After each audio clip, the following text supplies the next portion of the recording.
All right, guys, here's something similar, just fab work, but it is kind of unique in the fact that it's 2x2 by 3/16 angle in a stainless steel and a 316L.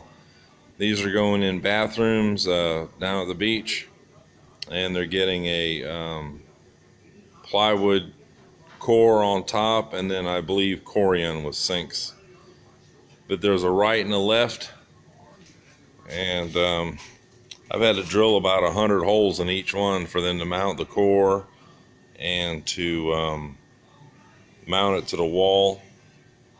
There's the ladies' bathroom, and it hangs, that slanted end goes against a wall, and this one does not. So this has a leg on it to mount to the wall, and I took a grinder and kind of polished it up because it will be exposed. And then this is the start of the men's.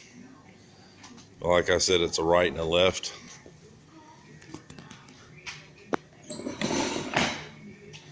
And there's the view of what it'll look from the top, and there's my schematic for my dimensions. Kind of cool, expensive material. Like I said, just fabrication off of some sort of a drawing blueprint, but the fact that it's 316L stainless, it'll never corrode, never rust, and end up in the intercoastal after the next big hurricane. Alright guys, because I guess weirdly enough, the way I like to do things, I didn't want to just overlap stuff and have, because I want the plywood and the Corian not to have any, I want it completely flat. So you deduct for your measurements and notch this out with a grinder, and then grind it all flush. This one's about done.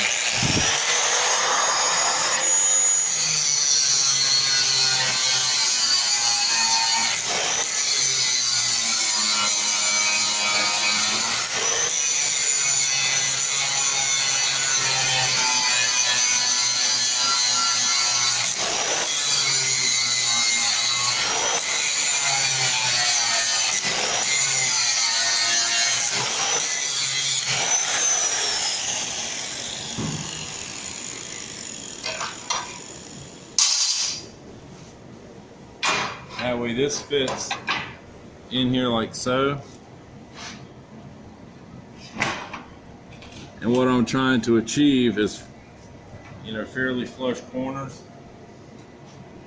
and 22.5 OD. So,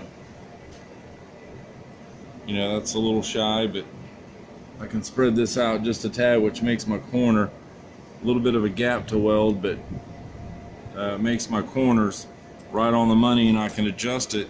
And you come over this corner, and when I weld that corner up right there and take a grinder to it, it's 100%.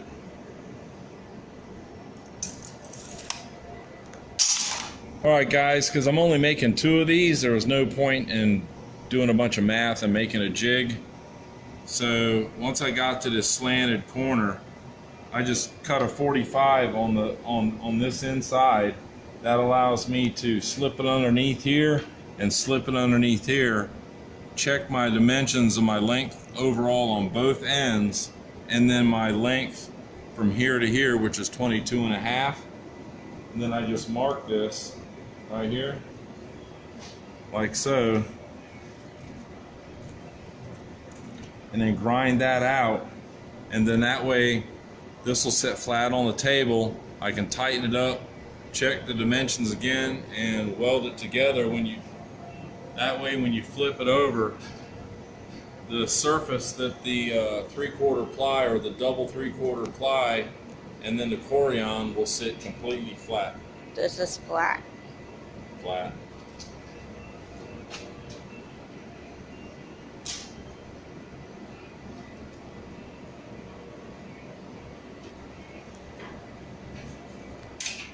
So there, I've notched it out and left myself a little bit of room because I am TIG welding it, and that's almost like an open root, both sides. and I maintain my dimensions right on the money. It's 69 and a quarter up there and 74 and a quarter, 79 and a quarter down here. I just double checked it, and one of the more important things is that 22 and a half right there ish. So I can adjust this accordingly, that little 1/16 of an inch. Once I clamp it to the table, tack it in, and it's square. All right, guys, so there it is, notched out. I've got a little bit of an open root here, which is fine because it allowed me to shrink the tacks up as where I wanted it to go. And we're going to talk again about that very inexpensive clutch welder. My Syncrowave got to go to the hospital. So this is 3/16 stainless, like I said earlier. So there it is. And that's pretty heavy duty. And this welder is maxed out on the TIG side, and it handles this just fine. It's a little slower, and but for countertopping and hairy homeowner type stuff, it'll work just fine. And I'm gonna run a bead here and show you what it looks like. Now, if I was going to like try to attach this to the bumper of my truck or something, I'd run the Powcon over there, or a 220 machine. But for this kind of stuff, it's fine.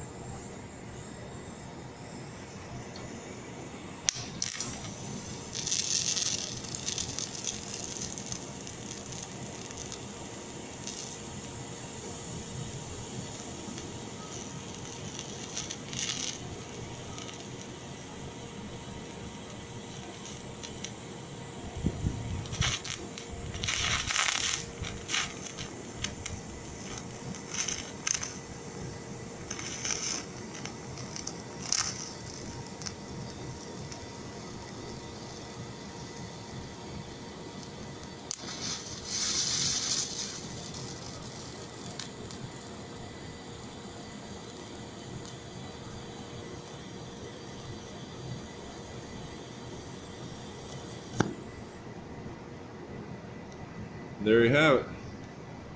Of course, when I flip it over, I'll weld the other side and then grind it flush for the countertop, but you ain't breaking that weld. And that's a 110, $200 machine. I can't break this thing. Well, drilling stainless steel. Steel, anything heavy, but this is stainless. I marked all the holes. There's about 100 holes in here for the core, for the wall, for the backing, for the top. You know, it's got holes all over the damn place.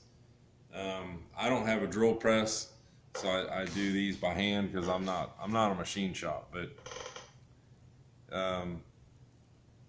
when you go to Home Depot and you buy a drill bit and you're pissed off and it won't drill stainless and it's not very good, well, there's your mistake. Made in the USA, right there. This is a brand that I buy from my jobber called Triangle Fastener. It's a nationwide company. This brand has always seemed pretty well. Right here, and that's a 1/4 inch, and I use a 3/16, which is here, and they're double ended, so you get, and the 1/8 is in the drill bit, in the motor. So you lay out your holes and use a little bit of cutting type fluid and drill the 1/8 inch. And I come back with the 3/16 and I drill a 3/16, and then I'll come back with a 1/4.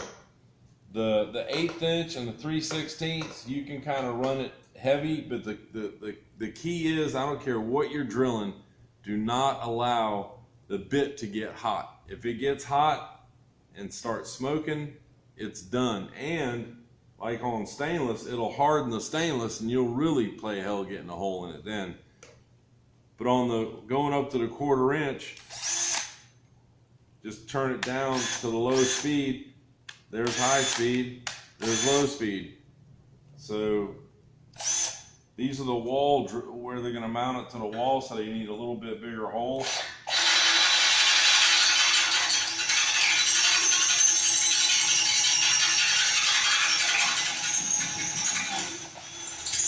let the bit do the work every single time. Don't let it get hot. And low speed and a little bit of pressure.